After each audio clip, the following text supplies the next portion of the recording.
nothing to do with my this is called If Lovers Were Books. They wouldn't argue or disagree or impose on our space if we didn't want them to.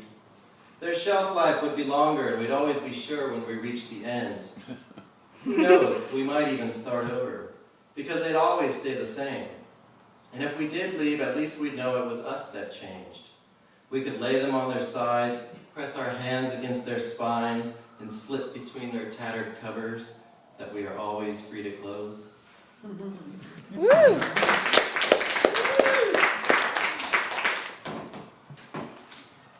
I'll dedicate this to Thad. We have an astrophysicist friend in the audience. This is called Is Anybody Out There? Well, I'm only doing it because of the astronomy part, not the other. It was detected in the late 1970s and never repeated. A signal from deep space. For years, scientists tried to find it again, pointing their radio telescopes in the same vicinity, only to get static. I've been talking to a lot of my good friends lately, mostly guys in their 30s, who feel desperate, anxious to meet somebody. And like the scientists who years later still keep listening for that signal, they keep repeating the same experiment, keep pointing their telescopes in the same vicinity. They say that I'm lucky, that they want what I have. And it's true, I am. But for years I wasn't, searching the skies and detecting nothing. I can't make them any predictions. I can't even explain the science. I can only tell them just to keep looking. The lack of a message doesn't mean there isn't life in the universe. It also doesn't mean they're going to like what they discover. Suppose a signal does come, but it's the wrong one, and brings with it something more savage, more brutal than they ever imagined. Something that sets out to destroy them like it did me a few years ago, when I was almost done in by a violent and destructive creature, who taught me long before I ever met the right person that it's not always better to make contact. Sometimes it's better to be alone.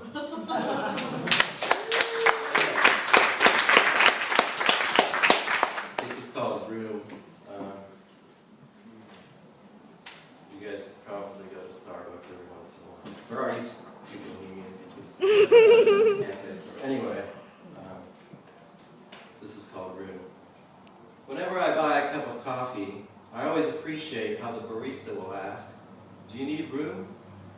And I think, what a better world it'd be if we all just did this.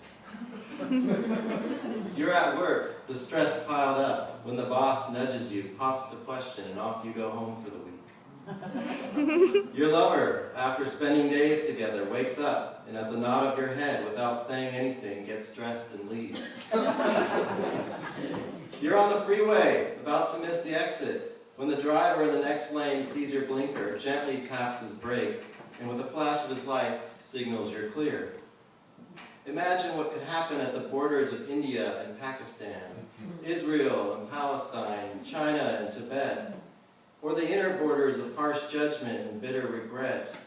Imagine if the Pilgrims had asked the Indians, Cortez the Aztecs, just before he turned around his ships. Imagine a suicide bomber ordering his last mortal cup of Java at a Jerusalem cafe, doomsday device strapped to his chest, only to be astonished by the barista's question nobody in his terrorist training camp ever bothered to ask. It's a basic amnesty carried far beyond a coffee cup. That whether or not it intends to be says a lot about the importance of allowing each other space to feel and think. Yes, I always tell the barista, even though I don't take cream. Because with room, nothing ever spills, creates a dark black stain, scorches me.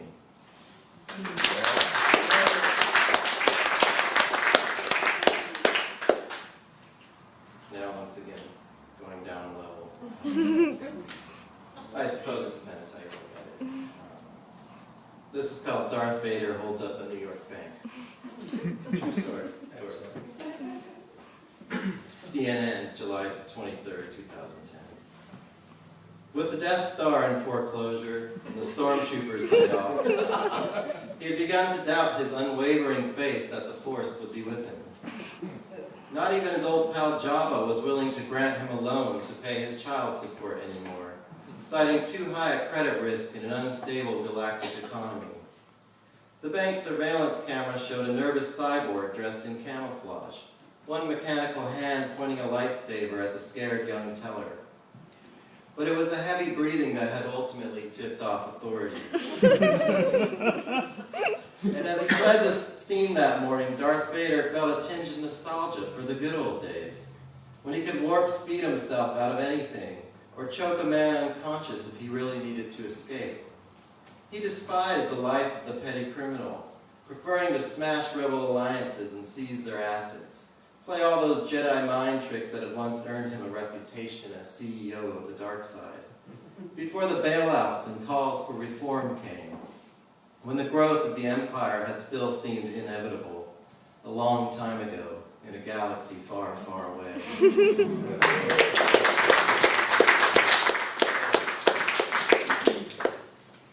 This is called the Math Mortician. Instead of bodies, he sees numbers, readies them up on time's table, dresses them in brackets, uses algorithms over aspirate to extract each variable, hypothesizes infinity is but an empty set, and life an interval between two ends, whose value isn't absolute when death's the only constant. And now we're taking the time. While you're down, I'll just keep picking this. This is called The Worst That Can Happen Is You Die. I'm a happy person. I used to tell this to myself when I was younger, before I dialed a girl's number I liked or had to defend myself in fights at school. I'm not sure when it started or how young I was or how much I'd even thought about actual dying, but the words comforted me, made me brave, allowed me to stand up to bullies and figures of authority, including my parents or teachers or first bosses, when getting fired was a luxury for a teenager who still lived at home. Now I can't remember the last time I said them, even though at 36 life pushes more challenges than ever my way. And there are different fears and different girls and different figures of authority. Maybe it's just that I've learned there can be worse things than dying, like long illnesses or long lonelinesses or hurting somebody. Or maybe it's just my growing sense of the end as I pull up to middle age and become increasingly aware that for those who love life, there's only one true bully. And sometimes the worst that can happen really is that you die.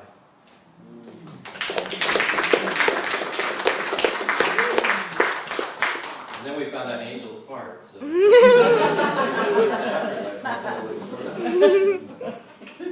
What would that fart smell like? Parachutes. Alright. Sometimes I write about art, and usually they don't come off too well at readings. But I also write about a lot of obscure stuff. This one's not so obscure, though. It's called The Neck of God, Michelangelo's Separation of Light from Darkness, 1508 to 1512. Michelangelo knew what separated light from darkness when he hit a brainstem in God's neck on the ceiling of the Sistine Chapel. He knew it is the brain that creates the world for us, through which all signals travel, from which all must pass. He knew what separates light from dark is our consciousness, that the brainstem in the neck of God is God, without which we are nothing. Some scholars believe he wanted to show the future his understanding of anatomy. Others see it as an artistic commentary on the age of Copernicus, a record of the enduring clash between science and dogma, a battle for which 500 years later we still must defend ourselves against the zealots of denial and superstition.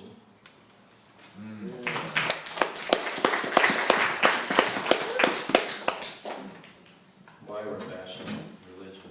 Let's see if we get probably this is called Forsaken. Then there was David, whose dad poured kerosene on him when he was 6 years old, lit him up like a sparkler at a Buena Park motel. This is a true story. Somebody I went to school with. 90% of his body charred, leaving him hairless, lips swelled like a mouth inside a suction cup.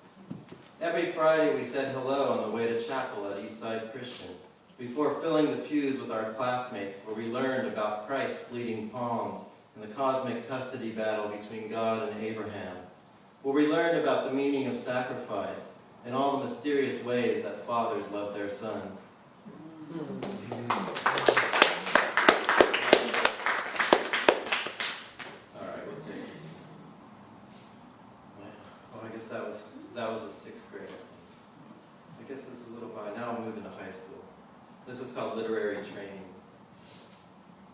"Are you some kind of death rocker?"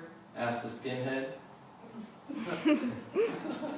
My friend and I are hanging out behind the AMC movie theater when he and his cronies show up threatening to kick my ass. I'm 14, timid, dyed jet black hair, black pants, black t-shirt, a black leather jacket. Because if you are, I suggest you get out of here, he says, before he headbutts me, the blood rushing down my face. Still naive enough to think this has something to do with the way I dress. Not aware yet, there will always be those who hate you for what they don't understand. And sometimes it's the deepest scar that cuts the clearest path, which in my case starts at my nose but ends at my mouth.